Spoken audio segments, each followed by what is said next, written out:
Switzerland, the global symbol of neutrality. As Europe descended into a bloodbath during World War II, they were an island of peace. Or were they? Under the guise of neutrality, Switzerland ended up killing more American servicemen than some Axis countries. How was this possible? Switzerland had one simple rule: violate our airspace, and we shoot you down. Period. This was not passive neutrality. This was armed neutrality. Switzerland was determined to shoot down anyone who breached its borders. In 1940, during the Battle of France, Switzerland initially shot down over 11 German aircraft, incurring the wrath of the Nazis. But this policy hit the Allies too. Throughout the war, Swiss fighters and anti-aircraft guns shot down at least 10 Allied planes, killing over 30 American and British airmen.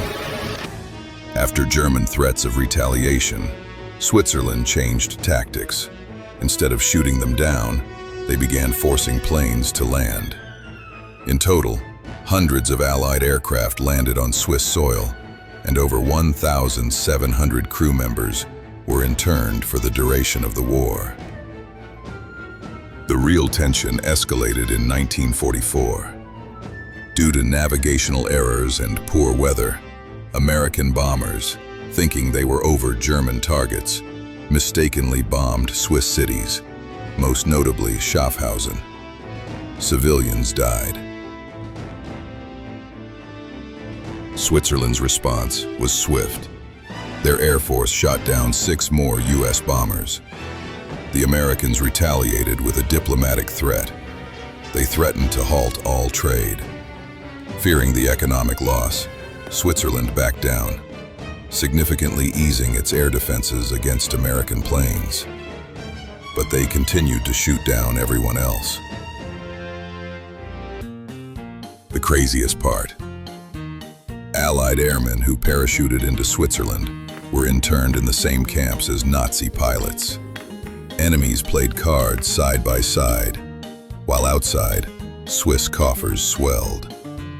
While maintaining neutrality, Switzerland sold vital war materials to both sides: precision instruments, machinery, and munitions.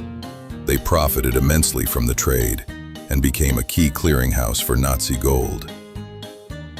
By 1945, Switzerland's air defense operations had resulted in more Allied airmen deaths than some minor Axis powers. But they profited so heavily from both sides. Was Swiss neutrality simply shoot everyone equally and profit from the war? What do you think? Let's discuss in the comments.